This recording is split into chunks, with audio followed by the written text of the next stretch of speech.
यह है वर्मा परिवार। इस घर में जेठानी रेखा और देवरानी पूजा रहती थीं। दोनों एक ही घर की बहुएं थीं, लेकिन दोनों का स्वभाव बिल्कुल अलग था। पूजा बहुत मेहनती और संस्कारी थी। वह हमेशा पूरे परिवार को खुश रखने की कोशिश करती थी। दूसरी तरफ रेखा को अपनी इज्जत और घर में अपनी अहमियत पर बहुत घमंड था। माँ जी, आपकी चाय तैयार है। मैंने नाश्ता भी बना दिया है। अगर आपको किसी और चीज की जरूरत हो तो मुझे बता दीजिए। बहू, तुम सुबह से एक पल भी आराम नहीं करती। सच कहूं, जब से तुम इस घर में आई हो, इस घर की खुशियां और रौनक पहले से कहीं ज्यादा बढ़ गई हैं। सास की यह बात सुनकर रेखा के चेहरे पर मुस्कान तो थी, लेकिन उसके मन में जलन बढ़ती जा रही थी। अगले दिन घर में कुछ खास रिश्तेदार आने वाले थे, इसलिए पूरे घर में तैयारियां चल रही थीं। पूजा बहू, आज घर में मेहमान आ रहे हैं। खाने पीने की पूरी जिम्मेदारी तुम्हारी है। जी माँ जी, आप चिंता मत कीजिए। मैं पूरी मेहनत से सब कुछ तैयार कर दूंगी। पूजा सुबह से रसोई में लगी हुई थी। उसने मेहमानों के लिए कई तरह के स्वादिष्ट व्यंजन बनाए। अगर आज खाना खराब हो गया तो सब लोग पूजा की तारीफ करना बंद कर देंगे। आज इसे सबके सामने शर्मिंदा होना ही पड़ेगा। मौका मिलते ही रेखा चुपके से रसोई में गई और खाने में ज्यादा नमक डालने की कोशिश करने लगी, लेकिन तभी पीछे से आवाज आई। अरे बड़ी बहू, आप यहाँ क्या कर रही हैं? वो माँ जी, मैं तो बस देखने आई थी कि खाना तैयार हुआ या नहीं।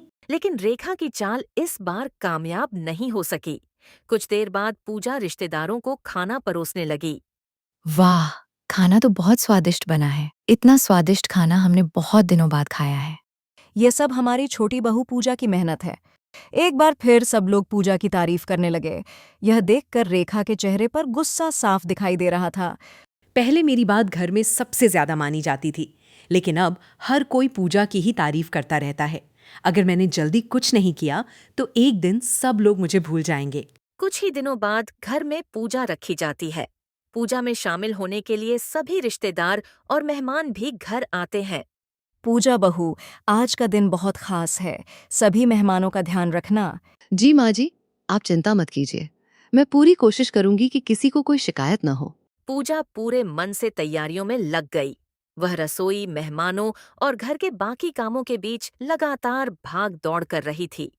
देखते हैं आज तुम्हारी अच्छाई तुम्हें कैसे बचाती है। कुछ देर बाद रेखा अपने कमरे में गई। उसने अपनी कीमती सोने की चेन निकाली और जब घर के सभी लोग मेहमानों में व्यस्त थे, रेखा चुपके से पूजा के कमरे में गई और अलमारी के एक कोने में वह चेन छिपाकर वापस आ गई। पूजा बहू, तुमने तो पूरे कार्यक्रम की जिम्मेदारी अकेले संभाल ली। सच में, तुम बहुत समझदार हो। आज का खाना और व्यवस्था दोनों ही शानदार थे। यह सुनकर रेखा के चेहरे पर नकली मुस्कान थी, लेकिन अंदर ही अंदर वह गुस्से से जल रही थी। कुछ देर बाद अचानक पूरे घर में शोर मच गया। माँ जी, मेरी सोने की चेन नहीं मिल रही। मैंने उसे सुबह अलमारी में रखा था।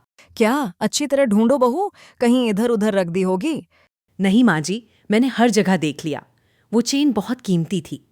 घर में कोई बाहर का आदमी तो आया नहीं था, फिर चेन गई कहाँ? मैं किसी पर इल्जाम नहीं लगाना चाहती, लेकिन आज पूजा मेरे कमरे में आई थी। मैं आई थी, लेकिन सिर्फ आपको चाय देने के लिए। मैंने आपकी किसी चीज को हाथ तक नहीं लगाया। घर का माहौल अचानक बदल गया।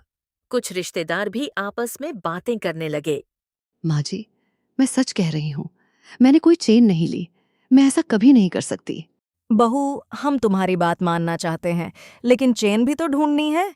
अगर किसी को बुरा न लगे तो पूजा का कमरा भी देख लेना चाहिए। आखिर सच सामने आना चाहिए। सभी लोग पूजा के कमरे की तरफ बढ़ने लगे। पूजा का दिल जोर जोर से धड़क रहा था। उसे समझ नहीं आ रहा था कि आखिर उसके साथ यह सब क्यों हो रहा है। बहू, अगर तुम सच कह रही हो तो डरने की कोई बात नहीं है। माँ जी, मैंने कुछ गलत नहीं किया, इसलिए मुझे किसी बात का डर भी नहीं है। रेखा मन ही मन मुस्कुरा रही थी। उसे पूरा विश्वास था कि कुछ ही देर में पूरा परिवार पूजा के खिलाफ हो जाएगा। सभी लोग पूजा के कमरे में पहुंचे। जैसे ही सभी लोग पूजा के कमरे में पहुंचे, उन्हें अलमारी के सामने वही सोने की चेन पड़ी हुई दिखाई दी। यह देखकर सभी लोग हैरान रह गए। अरे, ये तो वही चेन है। पूजा, यह सब क्या है? माँ जी, मुझे नहीं पता ये चेन यहाँ कैसे आई। मैं सच कह रही हूँ, मैंने इसे कभी नहीं लिया। अब भी झूठ बोल रही हो? चेन तुम्हारे कमरे से मिली है और तुम कह रही हो कि तुम्हें कुछ नहीं पता? बस, बिना पूरी सच्चाई जाने किसी पर आरोप लगाना ठीक नहीं है। मुझे अपनी पत्नी पर पूरा भरोसा है। अमित, तुम्हें अपनी आंखों पर भी भरोसा नहीं है क्या? चेन इसी के कमरे से मिली है। मुझे पता है कि पूजा ऐसा नहीं कर सकती। लेकिन उस समय किसी ने अमित की बात पर ध्यान नहीं दिया। रात को पूजा अपने कमरे में बैठी रो रही थी।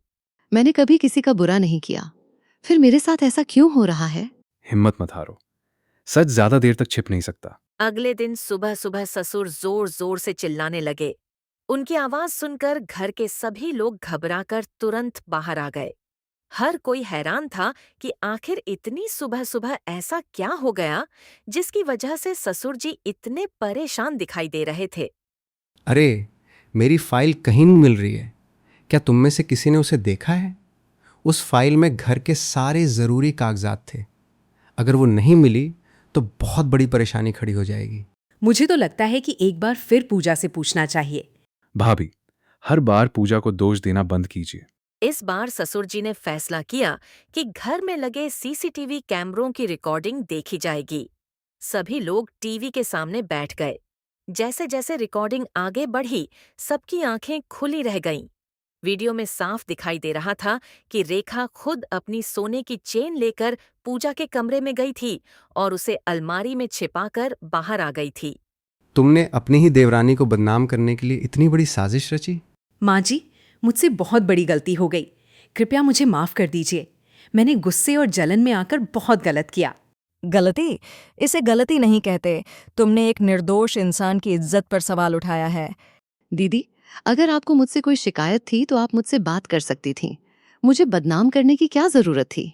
मैं तुमसे जलने लगी थी पूजा। जब भी कोई तुम्हारी तारीफ करता था, मुझे लगता था कि मेरी अहमियत कम हो रही है। दीदी, किसी की अच्छाई से जलने के बजाय उसे अपनाना चाहिए।